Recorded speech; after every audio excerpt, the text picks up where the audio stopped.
যেরকমটা আমরা গ্রেট রোলারের আগের এপিসোডে দেখেছিলাম মুচেন তার মার সম্পর্কে হালকা পাতলা কিছু জানতে পায় সিস্টার লিংসির কাছ থেকে। কিন্তু তার আর মুচেনের মাদারের যে কি কালেকশন সেটা সে বলতে পারে না। কারণ সে অলরেডি এটা ভুলে গেছে। অন্যদিকে ব্রাদারলি আর ব্রাদার জু চ্যাং সেনকে মাইরা ভূত বানিয়ে দিয়েছিল মু লেংজি। কিন্তু তারা মু লেংজির হাতে কোনোভাবে পালিয়ে যায় আর একাডেমি পর্যন্ত সিগন্যাল পাঠিয়ে দিতে সক্ষম হয়ে যায়। আজকের এপিসোডের শুরুতে আমরা সিস্টার লিংসির যে হাউস আছে ওইটা দেখতে পাই, যেখানে মুচেন এখনো পর্যন্ত তার মাদারের পেন্টিং এর সামনে বসেছিল আর সে বলতেছিল, আমি আমার ফাদারের কাছে ওয়াদা করেছি আমি তোমাকে যেভাবে হোক না কেন খুঁজে বের করবই। তারপর সিম শিপটা আর আমাদেরকে একাডেমির সিম দেখানো হয়, যেখানে ওই সিমটা আবারও রিপিট হয়ে যে সিমের মধ্যে অনেক বড় একটা রেড কালারের এনার্জি আকাশে গিয়ে লাগে, যেটার মাধ্যমে সিগন্যাল পাঠায় জুলংজি আর ব্রাদারলি। এটা থেকে তো একাডেমির সবাই অনেক বেশি শক্ট হয়ে যায়। অন্যদিকে মুচেন আর সিস্টার লিংসি পর্যন্ত এই এনার্জি বিম দেখে ফেলেছিল। তখনই মুচেন বলে, এই যে ব্লাড বেনের অ্যাক্সেস আছে এটা শুধুমাত্র টপ 10 স্টুডেন্টদের কাছেই আছে। বলে মুচেন বলে যে আমার এখান থেকে তাড়াতাড়ি যেতে হবে, এটা বলে সে এখান থেকে চলে যায়। তারপর সিমশিপরা আমরা দেখতে পাই যত এল্ডার আছে তারা সবাই রিপিট টেলিকাস্ট করতেছিল মুলংজি, ব্রাদারলি আর ব্রাদার জুচ্যাং সেনের সাথে আসলে কি করেছে। তারা বলতেছিল তাদের যে ডিস্টেন্স আছে সেটা এখান থেকে অনেক বেশি দূরে, যে কারণে আমাদের হেল্প পাঠাতে গেলেও একটু সময় তো লাগবেই। কিন্তু এতে তারা সবাই অনেক বেশি অবাক যে মুলংজিকে তারা অনেকটাই হালকা নিয়েছিল। এর সাথে মুলংজি তো বাউন্টি বোর্ডের যে হান্টার্স আছে তাদের সাথেও মিলে গিয়েছে। তখনই এল্ডার যাও বলে মুলংজিং তাও আবার বাউন্টি বোর্ডের যে এক্সপার্ট আছে তাদের সাথে এটা কখনো হতেই পারে না। তার রেপুটেশন এত ভালো না যে সে তাদের সাথে কাজ করতে পারবে। এটা নিশ্চয়ই অন্য কারোর কাজ। অন্য কেউ হয়তো বা ওই বাউন্টি বোর্ডের এক্সপার্ট গুলাকে বলেছে তার সাথে কাজ করার জন্য।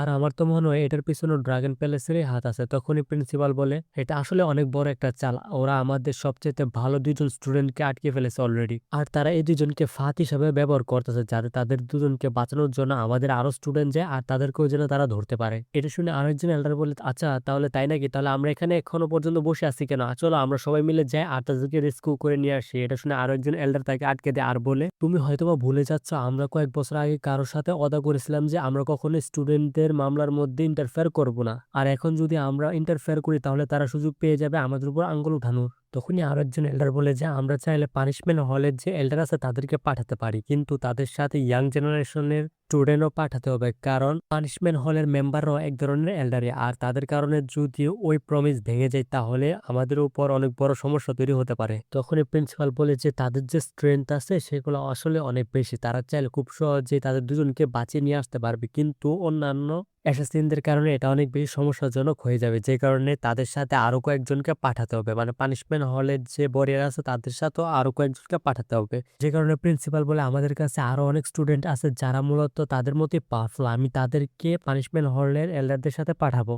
এটা বলে সে একজন এল্ডারকে এটা দায়িত্ব দিয়ে দেয়। এটা শুনে সে এল্ডার বলে যে আচ্ছা ঠিক আছে, আমি তাদের সবাইকে খুঁজে বের করে একসাথে করছি। তখনই প্রিন্সিপাল আবার বলছে ডেমন ড্রাগন প্যালেস যদি আমাদের সাথে খেলতে চায় তাহলে আমিও দেখবো তারা কতক্ষণ খেলতে পারে। তারপর সিম শিফটার আমাদেরকে মুচেনকে দেখানো যে অলরেডি একাডেমির মধ্যে চলে আসছে। তখনই সুনারকে দেখতে পাই যে মুচেনকে বলতেছিল, ব্রাদার আমার মনে হয় আপনি যখন সিস্টার লিংসির অনেক বেশি ক্লোজে চলে গেছেন এই কথাটা হয়তো বা সিস্টার লুলি কোনোভাবে জেনে গিয়েছে, যে কারণে আপনাকে বাদ দিয়ে সেও হয়তোবা অন্য কাউকে বেছে নিয়েছে। তখনই সেখানে লুলিও চলে আসে। লুলিকে দেখে মুচেন যখন লুলিকে এটা জিজ্ঞেস করতে যাবে ঠিক সেই টাইমে সুনার তাদের মাঝখানে চলে আসে আর সুনার বলে, আপনারা দুজন এভাবে লড়াই করতে পারেন না পাবলিক প্লেসে, আমাকে আগে পুরোটা এক্সপ্লেন করতে দিন। এটা বলে সুনার বলে, সিস্টার লুলি আমি জানি আপনি মুচেন ব্রাদারকে একটু জেলাস ফিল করার জন্য এটা করেছেন, কিন্তু তারপরও আমি বল দিই মুচেন ব্রাদার যদিও সিস্টার লিংসের অনেক বেশি ক্লোজে চলে গিয়েছে কিন্তু তারপরও মুচেন ব্রাদার আপনাকে ধোকা দিচ্ছে না। তারপরে মুচেন বলতে থাকে আসলে সিস্টার লিংসের আমার বডির মধ্যে ইন্টারেস্ট ছিল। এটা শুনে তো লুলির মাথা খারাপ হয়ে যায়, তোমার বডির মধ্যে ইন্টারেস্ট ছিল মানে?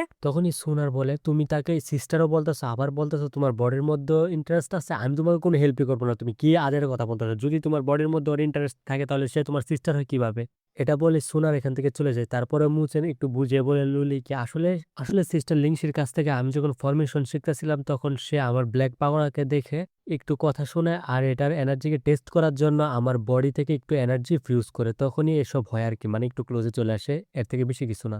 আর এমনি তো আমার মনে হয় তার যে হারে যাওয়া স্মৃতি আছে ওইটা আমার আর আমার মাদারের সাথে কানেক্টেড।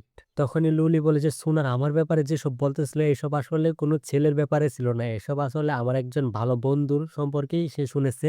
আর আমার মনে হয় সে একটু বেশি শুনে ফেলেছে যে কারণে সে এইসব বলতেছিল। তখনই সেখানে এল্ডার চলে আসে আর এল্ডার আসার সাথে সাথে সে মুচেনকে ব্লাড রেজোনেন্স বেল সম্পর্কে বোঝাতে শুরু করে দেয় আর বলে দেয় যে ব্রাদারলি আর ব্রাদার জুচ্যাং সেনকে তারা ট্র্যাপ করে রেখেছে, তাই তাদেরকে রেস্কিউ করার জন্য তোমাকে যেতে হবে, যে কারণে তোমাকে টেম্পোরালি পানিশমেন্ট হলের যে এল্ডার আছে তাদের সাথে যোগ করা হলো। তখনই এটা দেখে লুলি বলে যে, "আমিও তাদের সাথে যেতে চাই।" এটা শুনে এল্ডারও বলে যে, "তুমি গেলেও আমাদের জন্য অনেক বেশি হেল্প হবে।" এটা শুনে আরো অনেক স্টুডেন্ট যদিও তাদের সাথে যাওয়ার জন্য বলে কিন্তু বেশিরভাগকেই না করে দেয় এল্ডার। এখানে সে কারণ এক্সপ্লেইন করে তাদেরকে কেন সে নেয়নি। তারা মূলত এখনো পর্যন্ত সেরকম ক্যাপেবল হয়নি যাতে তারা এরকম রেস্কিউ মিশনের মধ্যে যেতে পারবে। তারপরে এল্ডার এখান থেকে চলে যাওয়ার আগে মুচেন, লুলি আর সুসুয়ানকে পানিশমেন্ট হলের এল্ডারদের সাথে যুক্ত হওয়ার জন্য বলে।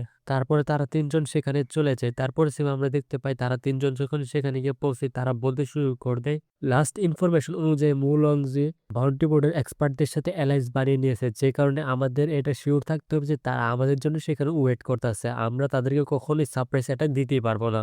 তখনই মুচেন ভাবতে থাকে সে যদি আগে মুলংজিকে মেরে ফেলে তাহলে আজকে এই দিন আর দেখা লাগতো না। তখনই লুলি বলে যে তোমার চিন্তা করার কোন দরকার নেই। আর এমনি তো ব্রাদারলি আর জু চিংশিয়ান তারা এতটাও দুর্বল না যে তাদের দুজনকে যে কেউ এসে মেরে ফেলবে। তখনই সেখানে সিস্টার লিংশি চলে আসে। সিস্টার লিংশিকে দেখে তো সবাই অনেক বেশি শকড হয়ে যায় কারণ সে আসলে অনেক বেশি সুন্দর ছিল।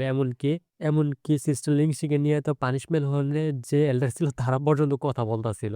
তখনই সিস্টার লিংশি সরাসরি মুচেনের কাছে যায় আর তাকে একটা স্ক্রল ধরিয়ে দেয়। আর সে বলে এটা হলো একটা র‍্যাংক 5 এর ফরমেশন যেটা আমি পার্সোনালি তোমার জন্য ক্রাফট করেছি। এটা শুনে তো আশেপাশে সবাই অনেক বেশি শকড। এমনকি পানিশমেন্ট হলের যে ২ টা এল্ডার ছিল তারা ২ জন তো গবেষণা করতেছিল এটা নিয়ে। টমেটোর মতো যেটা ছিল এটা বলতেছিল তুমি একবার ভাবো র‍্যাংক 5 এর ফরমেশন আর এটা মুচেনের জন্য তৈরি করছে। তুমি ভাবতেছো আমার তো মনে হয় এদের মধ্যে কিছু না কিছু আছে। এটা শুনে আরেকজন বলে আমার তো মনে হয় মুচেন অনেক বেশি লাকি। তারপরে সিস্টার লিংশি মুচেনকে নিজের খেয়াল রাখার কথা বলে এখান থেকে চলে যায়। তখনই লুলি বলে আচ্ছা তাহলে এটাই তোমার সিস্টার লিংশি যার কাছ থেকে তুমি রোজ ফরমেশন শিখো। এটা শুনে মুচেন বলে হ্যাঁ আমি তো ভাবছিলাম সে এখানে কখনই আসবে না কিন্তু সে এখানে কিভাবে চলে আসলো আমাকে পারমিশন দেওয়ার জন্য এটা আমি নিজেও জানি না। তখনই লিনজিং বলে যে আমরা আর দেরি করতে পারবো না। আর এক মুহূর্তের দেরিও আমাদের জন্য অনেক বেশি খারাপ হতে পারে অথবা তাদের জন্য খারাপ হতে পারে। তারপর সিম শিফটার আমাদেরকে একটা লোককে দেখানো হয়। যাকে আরো একটা লোক বলতেছিল আমি কখনো ভাবতেও পারিনি তুমি ওর সাথে দেখো করে ফেলবে আর তাকে রাজিও করবে এর সাথে তাকে ওই জিনিসটা দিয়েও দিবে। এটা শুনে ওই লোকটা আবার বলতে শুরু করে দে হ্যাঁ এটা একদমই শিওর দে আমি এটা করেছি। আর এমনি তো গু পয়েজন মূলত সবগুলা পয়েজনকে ডিভোর করার পরেই তৈরি হয়। আর যতগুলা বাউন্টি হান্টার্স আছে তারাও সবাই গু পয়েজনের মতো একে অপরকে ডিভোর করে নিজের নামকে সবার উপরে নেওয়ার চেষ্টা করতে থাকে। আর এমনি তো আমি শুধু তাদেরকে পয়েজনটা দিয়েছি এটা ব্যবহার করার দায়িত্ব তাদের।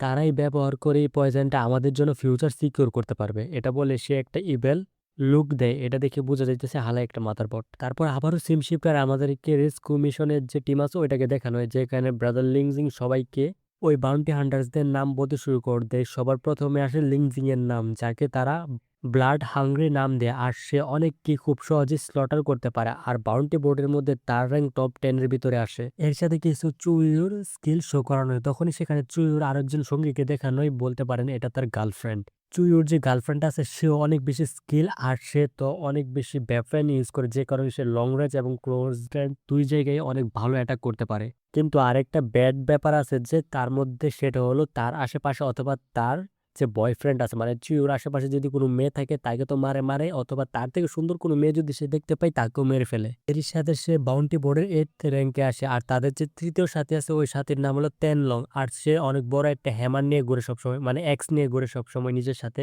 আর তার যে স্ট্রেংথ আছে এটা আসলে অনেক বেশি। সে খুব সহজে যে কাউকে হারিয়ে দিতে পারে। আর তার যে ব্রেভ ব্যবহার ওইটার সাথে কেউ টিকতেও পারে না। সে অনেক বেশি অ্যারোগ্যান্ট। এর সাথে বাউন্টি বোর্ডে তার র্যাঙ্ক 6th র্যাঙ্কে আসে এবং 4th মেম্বারের নাম হলো মুগু। আর সে খুব সহজে যে কোনো বিপদকেই সেন্স করতে পারে তাও আবার ইজিলি। এর সাথে তার নিজের স্কিলও অনেক বেশি হায়ার লেভেলে আসে। আর বাউন্টি বোর্ডে এর লেভেল হলো 3rd। তখনই আমাদেরকে তাদের ফাইটও দেখানো হয় কিন্তু তখনই সেখানে আরো একজনের এন্ট্রি হয় যার বাউন্টি বোর্ড র্যাঙ্ক ছিল 5। এখানে আসার সাথে সাথে সেখানে অনেকগুলা পার্পল হেড তাদের উপর অ্যাটাক করে দিয়েছিল। যদিও তারা পার্পল হ্যান্ড গুলা ডিফেন্ড করার চেষ্টা করতেছিল কিন্তু তাতে এরা ব্যর্থ হচ্ছিল। তখনই আমরা জানতে পারি 5th র্যাঙ্কের যে ওয়ারিয়র ছিল তার নাম হলো হুজিয়া। আর সে মূলত এই ধরনের অ্যাটাক তার কাছে থাকা ম্যাজিক্যাল ইনস্ট্রুমেন্টের সাহায্যে তৈরি করে। তখনই সেখানে থাকা সবাই হুজিয়ার উপরে একসাথে অ্যাটাক করতে আর তখনই এটা দেখে হুজিয়া একটা স্মাইল করে আর এখান থেকে গায়েব হয়ে যায়। ঠিক সেই টাইমে কেউ একজন এখানে আসে। তখনই আমরা দেখতে পাই সেই লোকটা আসলে মুলংজি।